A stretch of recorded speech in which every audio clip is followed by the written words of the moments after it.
do another Through the Bible. Today we're doing the book of 1 Peter. We have a brand new category of books today. We're in a different section of the New Testament. So where were we just in? Letters. Well, more specifically. Oh, right. Hebrews would be that. This isn't brand new. We started it last week. General epistles. So it's not to a specific. Not pastoral. So we were in Pauline epistles, and then pastoral epistles, and now general epistles. What does epistle mean? Letter. Fancy. It doesn't mean a letter by an apostle. Your mom. It's a letter. No, It sounds like it's apostle. your mom. Epistle, apostle. Why do those sound the same? All right, we get to hear from Peter. Was Peter a disciple? Yes. Yes, he was a disciple, apostle. He was a very important disciple. Who were the three that were? Peter, James, Jesus and John. loved them all equally. Peter, James, and John. Yes, but sometimes he'd take special adventures with three of them. Like in a sailboat. Like in a... On a mountain. The Mount of Transfiguration is one really special thing. So Jesus had an inner circle even among the disciples, which just makes sense. This is how life is. We can't spend the same amount of time with everyone. We have people closer to us that we spend more time with. So even Jesus did that. He wasn't just like treating everyone completely exactly the same. How dare he? So Peter, one other thing, what was one thing that was different? Two things that I'm thinking of that were different about him and any of the other disciples that we know. Oldest, right? He is the He has oldest. a wife. Why do we think he's the oldest? Because his wife. Well, that's, yeah, What? maybe. He dies with But there's another story that tells us kind of the age. Betsy knows it? Yes! There's a time when Jesus and the disciples are walking in Jerusalem, and only Peter and Jesus are required to pay the temple tax. So that's when Jesus says, "Go, Peter, go catch a fish," and then there's coin in a fish, and that's how he pays the tax. It's awesome. So that law, I think it was 21. If you were 21 years old, that's not when you become a man. You become a man when you're 13. And then usually at some point in there, you're learning your trade and you establish yourself, and then you go find a woman, and then you get married. But it's like they give you a tax break until you're 21 because you're trying to getting yourself established. I wish. That would be nice. That's actually a nice, gracious thing. Well, this would be Jewish tax, not Roman tax. Romans might tax you if you're making money. Good point.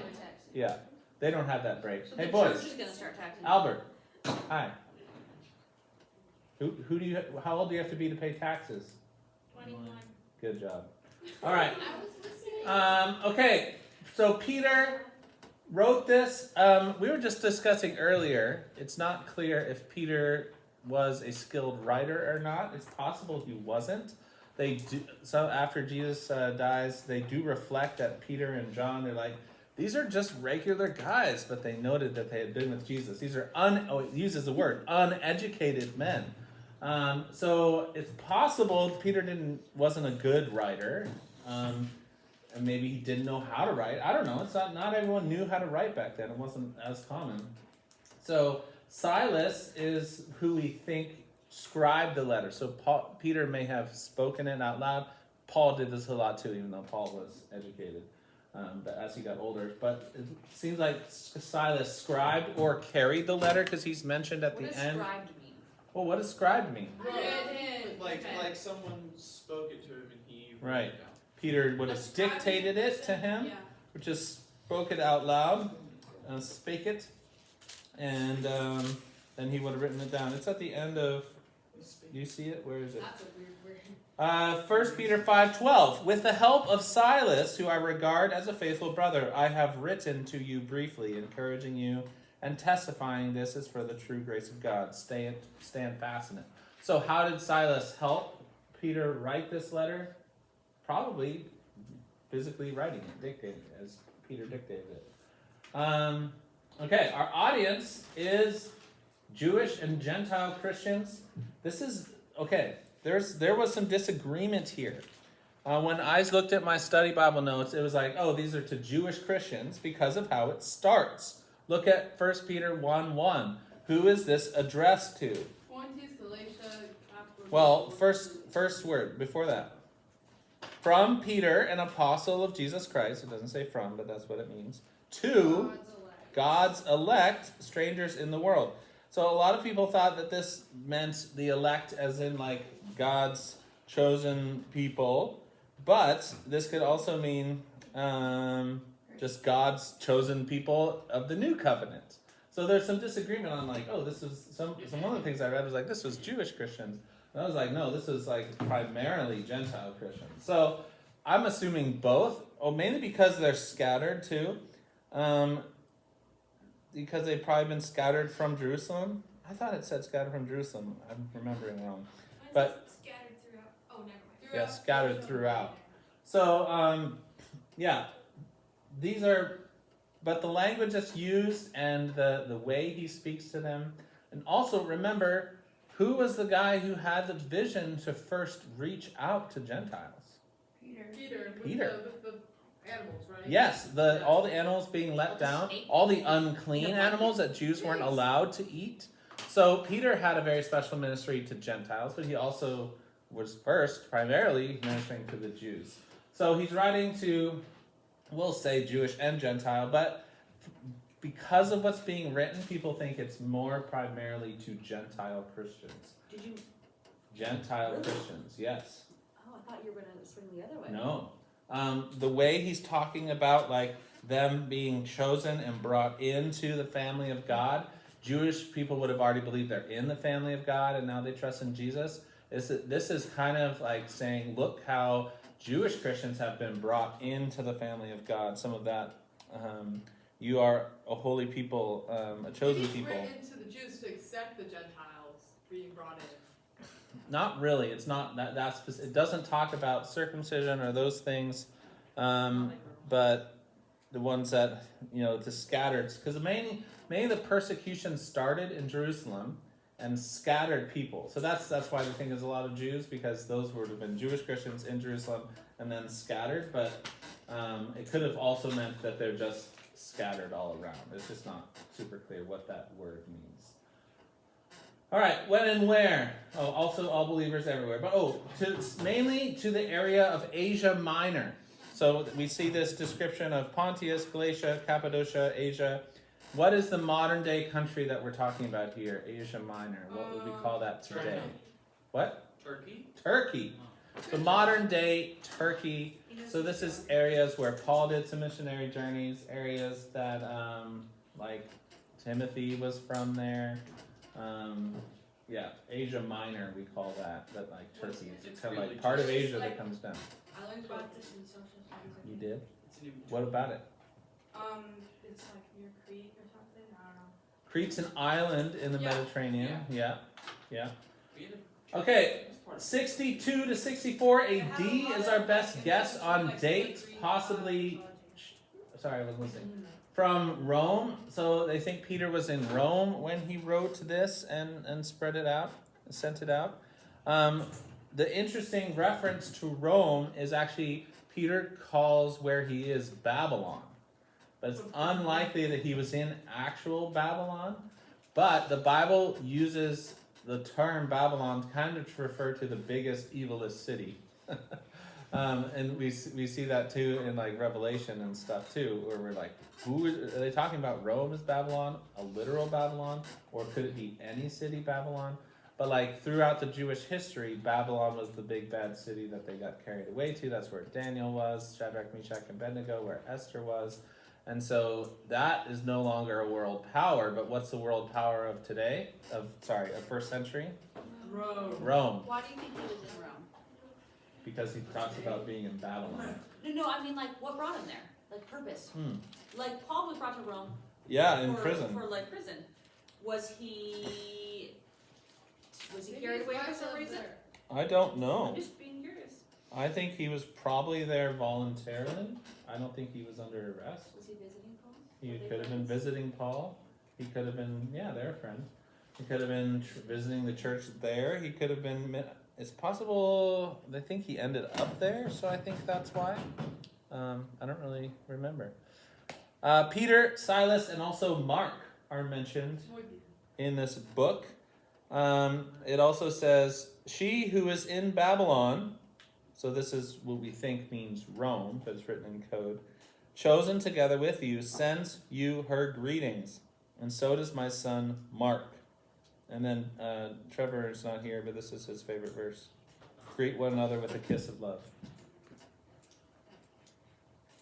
It's in the Bible. Oh, I finally found it. Sorry. End is First Peter. That was for 13. So Mark is also mentioned. What do we know about Mark and Peter's relationship? Or what do we think about Mark and Peter's relationship? I mentioned it earlier. Rough? No, it's good. What did Oh. Yeah?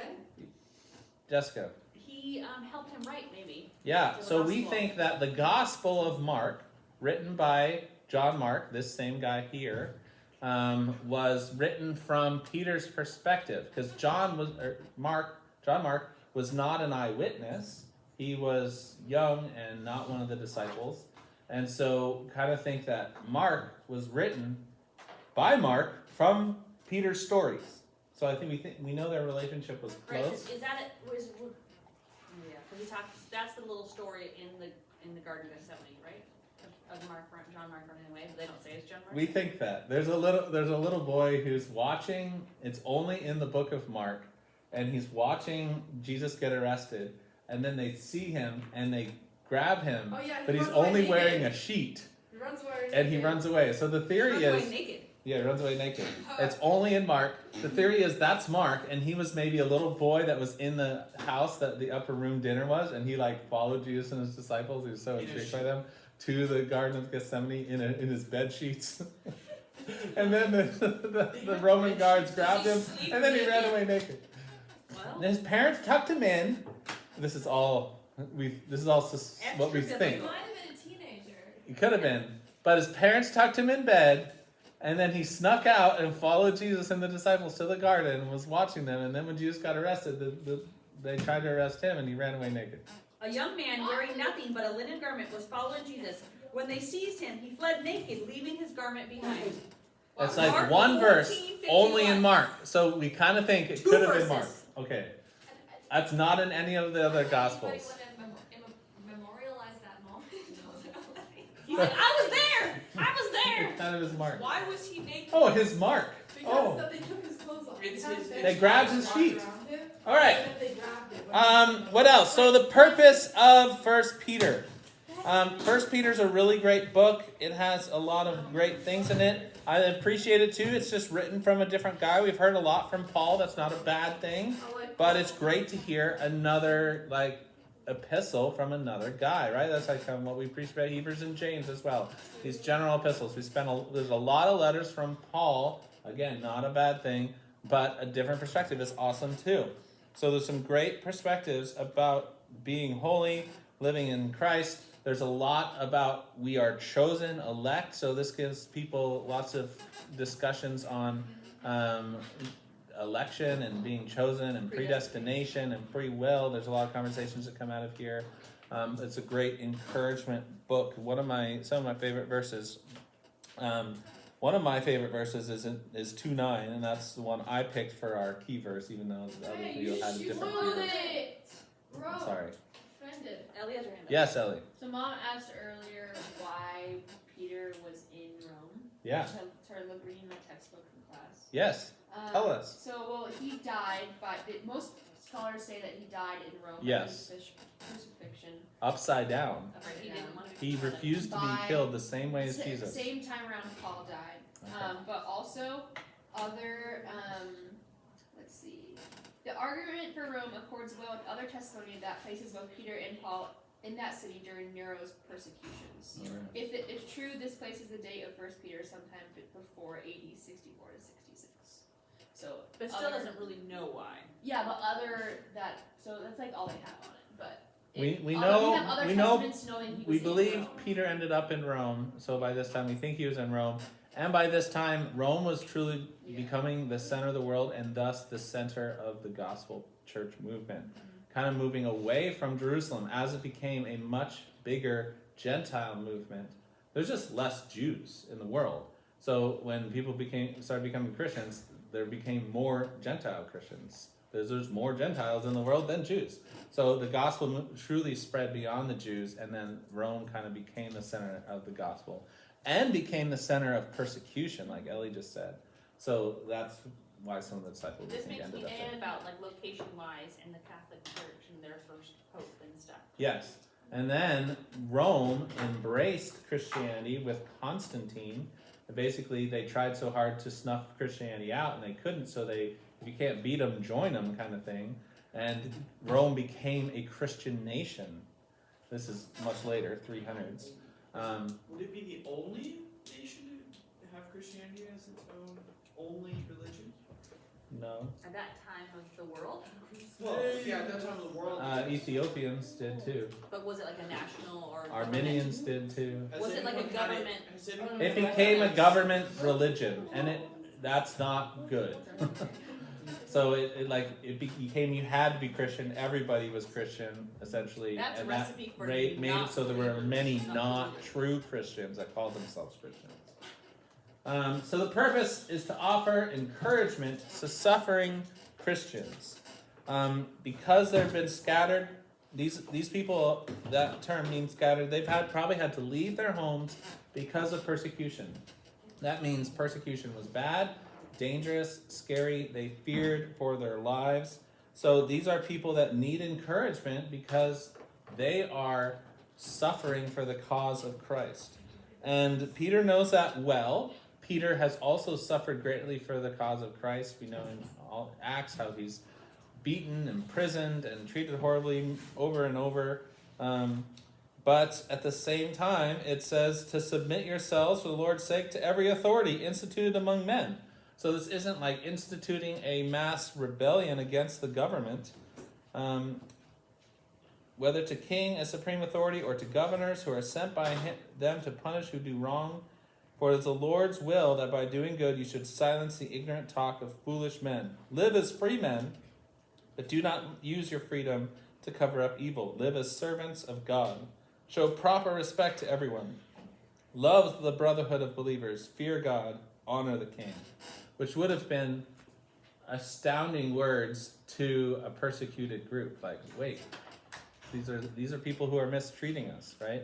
Like we can say government, IRS, taxes, blah blah blah, but like this is people who are religiously persecuting them, who have, if they're Jewish or if they're anyone not Roman, that have conquered their homelands and ruling over them from a foreign place.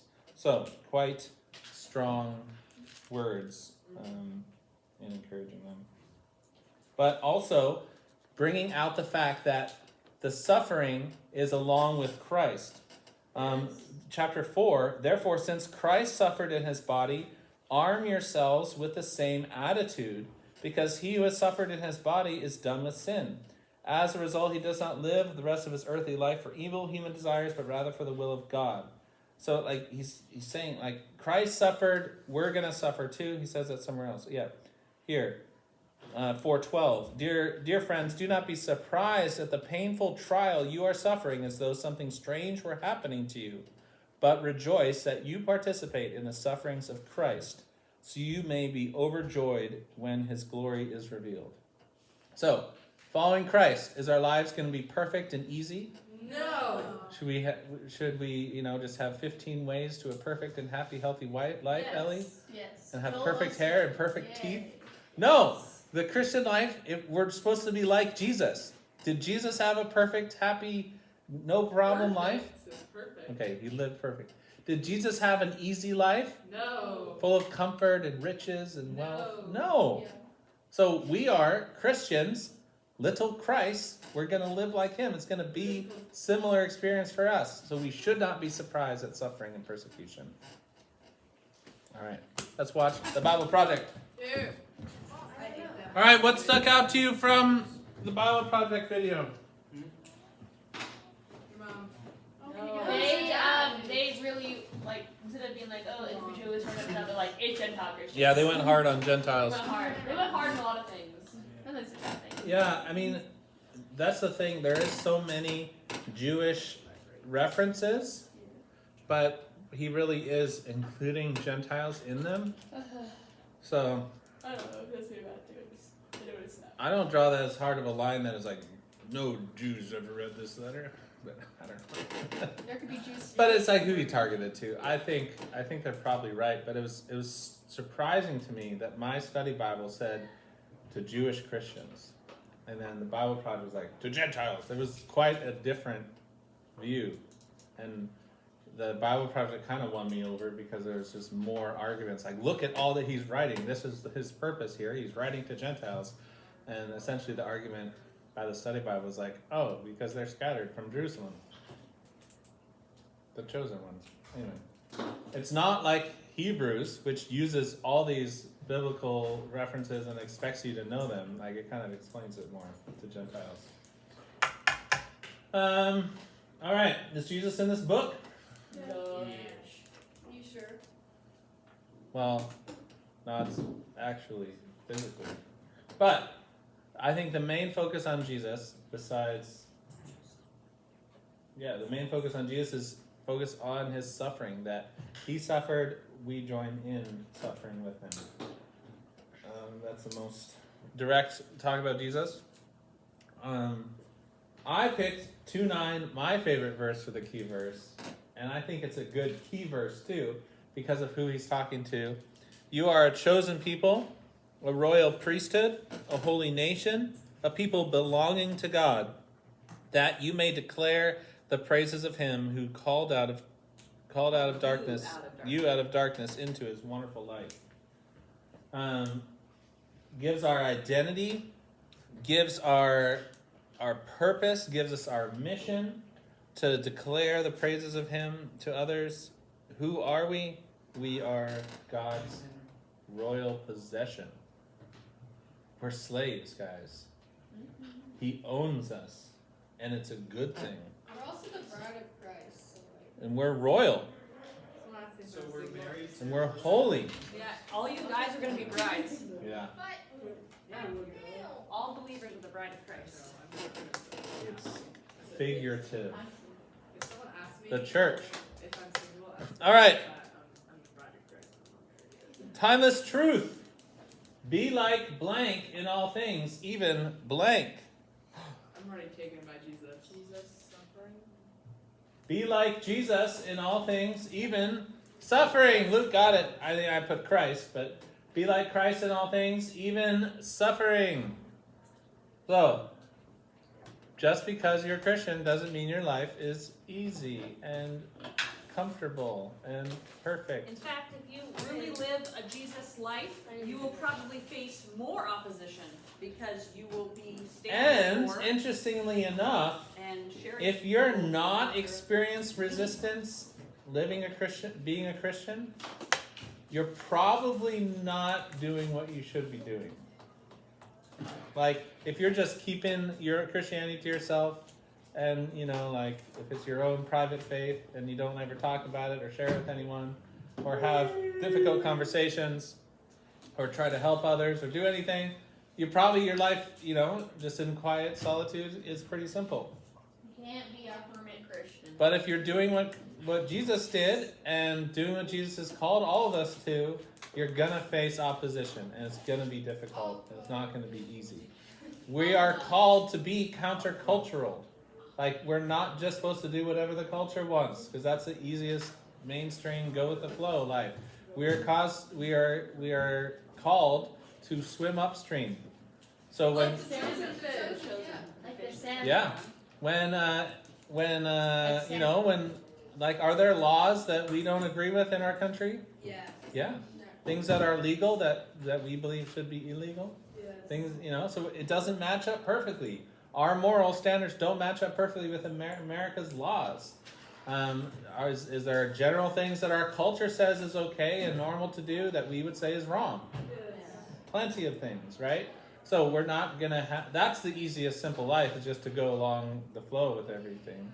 We are not gonna do that. We're not called to do that. So we may face persecution. We probably will face sufferings of different kinds. Christian life is not a perfect, easy life.